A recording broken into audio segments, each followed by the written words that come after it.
Everyone, I am Sonal Sandhu from miles made easy and in this video हम लोग focus करने वाले हैं फॉल्स और नॉट गिवन पे on the basis of an example from Cambridge book. So basically जब हम केम्ब्रिज की बात करें तो सबसे ज़्यादा ऑथेंटिक मटेरियल है और इसी मटेरियल के बेसिस पे अगर मैं आपको फॉल्स और नॉट गिवन में प्रॉपर क्लियर डिफरेंस समझा दूंगी तो आपको कोई भी प्रॉब्लम नहीं आएगी। तो स्टार्ट करते हैं without further ado. So basically हम अगर बात करें रीडिंग मॉड्यूल की तो रीडिंग में होता क्या है कि ट्रू फॉल्स नॉट गिवन में सबसे ज्यादा लर्नर्स को प्रॉब्लम आती है। एंड रीडिंग मॉड्यूल में एक फिक्स टाइम है हमारे पास, we have to finish all the 40 questions in 60 minutes.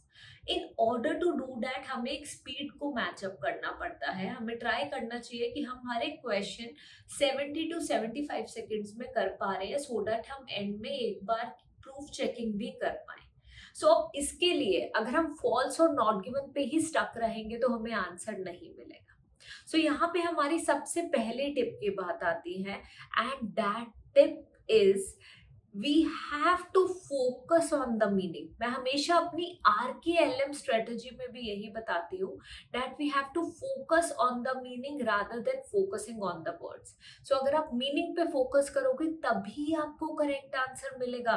खाली वर्ड्स पे फोकस करके you will just get the location.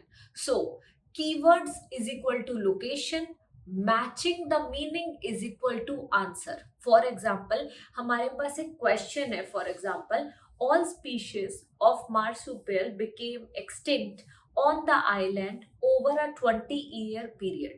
अब अगर मैं इस क्वेश्चन की बात करूं तो यहाँ पे हमारा मेजर कीवर्ड क्या है? कीवर्ड वो होता है जिसके बेसिस पे आपको लोकेशन मिलती है, वो नहीं जिसके बेसिस पे आंसर मिले। तो कीवर्ड होते हैं ओनली द प्रॉपर नाउन और सम नाउन और मे बी सम डेट। कोई प्रॉपर नाउन है मतलब किसी पर्सन का नेम है, किसी थिंग का नेम है, किसी इवेंट का नेम है, तो वो हमारा मेजर कीवर्ड है। अगर प्रॉपर नाउन नहीं है, कोई नाउन है, वो हमारा कीवर्ड है। और अगर प्रॉपर नाउन और नाउन से रिलेटेड इंफॉर्मेशन मिली बट स्टिल वहां पे डेट भी मेंशन कर रखी है या टाइम पीरियड कुछ मेंशन करा हुआ है तो वो भी हमारा कीवर्ड है। सो कीवर्ड हमें अंडरलाइन करने होते हैं just for finding the location. खाली कीवर्ड्स के बेसिस पे आंसर कभी नहीं मिलेगा। तो the first tip is to focus on the keywords for just finding the location. Keyword circle करो और जहां पे आपको मार्सूपियल दिखा, ठीक है, जहां पे आपको 20-year पीरियड दिखा, आप समझ जाना कि आपका आंसर वहां पे है। So that's what this is about. Talking about the second tip, बहुत ही जरूरी टिप है एंड दैट इज हमें फोकस करना है हमारे मीनिंग पे। देखो अगर हम मीनिंग की बात करें, हम एक पर्टिकुलर सेंटेंस का मीनिंग मैच कर लेंगे ना तो हमें डेफिनेटली आंसर मिल जाएगा। जो हमारा क्वेश्चन है वो क्वेश्चन हमने पहले पढ़ा अच्छी तरह, लोकेशन हम ऑलरेडी कीवर्ड्स के बेसिस पे ढूंढ चुके हैं। सो जो लोकेशन में हमारा वो वन लेंथी सेंटेंस है, जो भी 2 to 3 लाइंस है, वो 2 to 3 लाइंस के मीनिंग के साथ हमें क्वेश्चन के मीनिंग को मैच करना है। This is the second tip कि match the meaning of the question with that of the location. So जहां लोकेशन है उसके मीनिंग को क्वेश्चन के मीनिंग से मैच करो।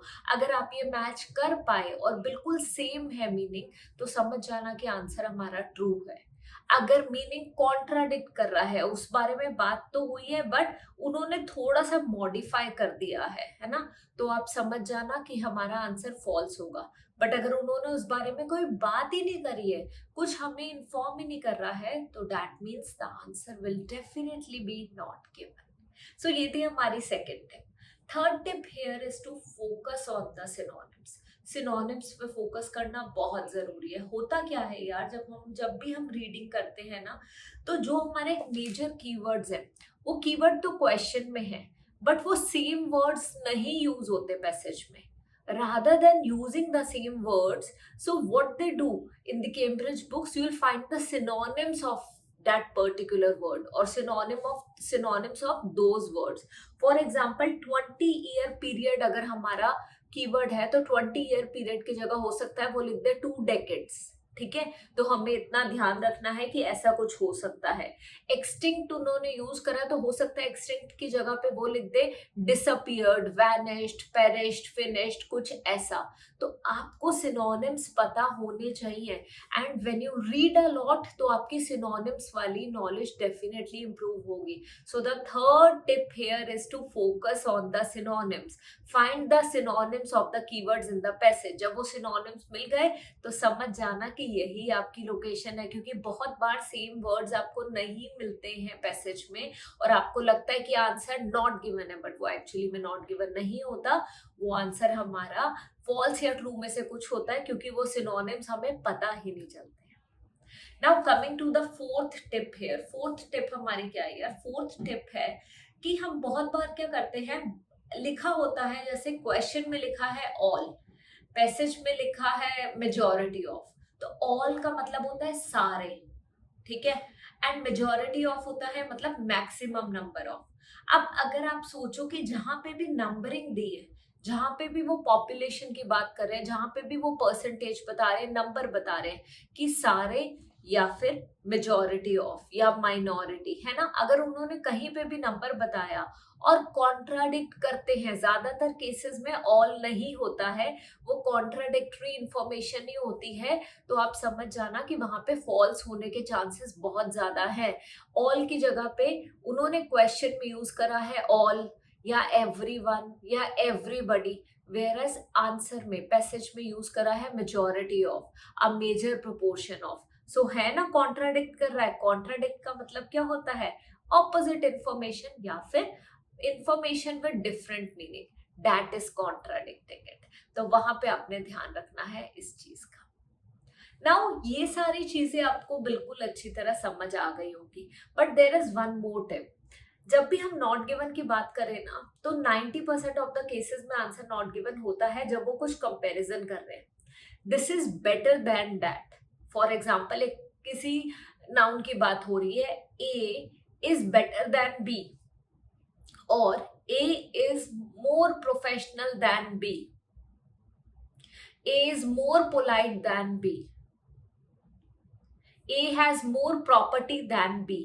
तो आप समझ जाना, जहां पे मोर देन, लेस देन, है ना, ऐसा कुछ लिखा हुआ है तो 90% केसेस में उसका आंसर नॉट गिवन होता है. ये सारी कुछ टेक्निक्स हैं जो आप यूज करोगे और आप नोटिस करोगे कि इजीली आपको फॉल्स और नॉट गिवन की कंफ्यूजन खत्म होगी. बट लास्ट, है ना, एक चीज मैं बोलूंगी, प्रैक्टिस बहुत जरूरी है. तो रोज एटलीस्ट 10 क्वेश्चंस प्रैक्टिस करो और सोचो कि ये आंसर फॉल्स क्यों है या ट्रू क्यों है. रिवर्स साइकोलॉजी यूज करो. अब ये रिवर्स साइकोलॉजी क्या होती है? लेट से मुझे पता चल गया है कि मेरा आंसर फॉल्स है, तो अब मैं उसी पर्टिकुलर स्टेटमेंट को फ्रेज करके देखूंगी कि इस स्टेटमेंट को मैं क्या बना सकती हूँ कि मेरा आंसर ट्रू हो, या क्या क्वेश्चन होना चाहिए था कि मेरा आंसर नॉट गिवन होता.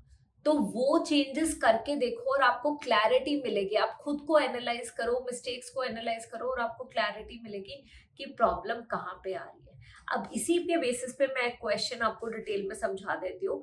ध्यान से देखना, क्वेश्चन आपको स्क्रीन पे दिख रहा होगा, डेफिनेटली यहाँ पे मैं शेयर करूंगी क्वेश्चन, ठीक है. So all species of marsupial became extinct on the island over a 20-year period. तो वो क्लियरली कह रहे हैं कि जितने भी स्पीशीज थे मार्सुपियल, ठीक है, became extinct on the island, वो आइलैंड पे एक्सटिंक्ट हो गए थे सारे के सारे, एक भी नहीं बचा था. ओवर आ 20-year पीरियड, 20 साल के पीरियड के दौरान सारे के सारे क्या हो गए थे? एक्सटिंक्ट हो गए थे, खत्म हो गए थे, ठीक है. वेयरएज अगर आप पैसेज, अभी तो आपको क्वेश्चन दिखा, अब आपको पैसेज भी दिख रहा होगा. अब आप अगर पैसेज को ध्यान से देखोगे तो पैसेज में उन्होंने बोला है मेजॉरिटी ऑफ, तो क्लियरली देखो वहां पे ऑल लिखा है, यहाँ पे मेजॉरिटी ऑफ, बाकी की सारी इंफॉर्मेशन बिल्कुल सेम है, बट उन्होंने नंबर में, ठीक है, जो हमें बताया उसमें उन्होंने चेंज करा. तो ऑल की जगह पे मेजॉरिटी ऑफ लिखा है. दैट मीन्स इंफॉर्मेशन कॉन्ट्राडिक्ट कर रही है, ऑपोजिट है. ऑल नहीं है, सारे नहीं है, खाली मेजॉरिटी ऑफ है. तो अगर मेजॉरिटी ऑफ है तो क्या होगा? Answer will be false. अब रिवर्स साइकोलॉजी यूज करते हैं. यहाँ पे रिवर्स साइकोलॉजी क्या होती है कि यहीं पे अगर ऑल स्पीशीज की जगह पे होता अ मेजर प्रोपोर्शन ऑफ, ठीक है, more than a few species, a major proportion of, ठीक है, अ लार्ज नंबर ऑफ, तो आप समझ जाना क्या लार्ज नंबर ऑफ है, कोई सिनोनिम यूज करा हुआ है, तो आंसर क्या होगा, आंसर होगा इन दैट केस ट्रू। अगर उन्होंने मेजॉरिटी ऑफ यहाँ बोला है, वहां पे भी यही बोला हो, a large number of, a major proportion of, तो फिर आंसर होगा ट्रू। बस सिनोनिम यूज कर दिया है और बाकी सारी इंफॉर्मेशन का मीनिंग सेम है, मीनिंग सेम होगा तो आंसर ट्रू होगा। अब अगर यही हमें नॉट गिवन करना हो तो नॉट गिवन कैसे करेंगे, ये क्वेश्चन आपको स्क्रीन पे दिख रहा है, आप नॉट गिवन का सेंटेंस खुद सोचो। All species of marsupial became extinct on the island.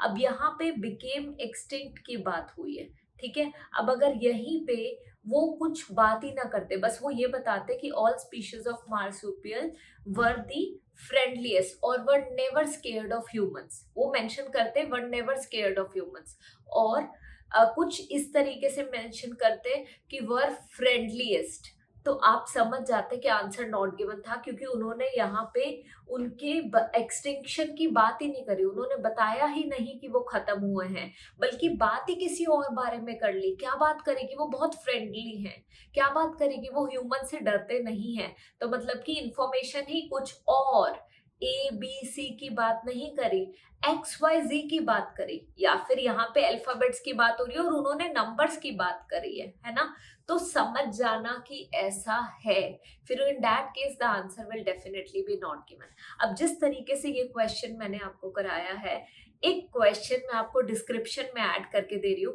उसी क्वेश्चन को रिवर्स साइकोलॉजी के बेसिस पे उस पर्टिकुलर क्वेश्चन की जो स्टेटमेंट है उसको आप ट्राई करो चेंज करने का।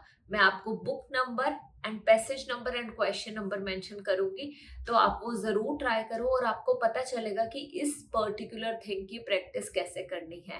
एंड अगर आपको लगता है कि इस वीडियो में मैं कुछ और ऐड कर सकती थी, या रीडिंग की कोई और वीडियो बनाऊं जिस पर्टिकुलर टॉपिक में आपको प्रॉब्लम आ रही है, बिकॉज मुझे पता है reading is a headache for many learners out there, तो मुझे जरूर बताओ कॉमेंट में आके, मैं वो पर्टिकुलर टॉपिक पे रीडिंग की वीडियो जरूर बनाऊंगी, चाहे वो कोई भी क्वेश्चन टाइप हो, बस आप सिंपली मेरे साथ शेयर करिए।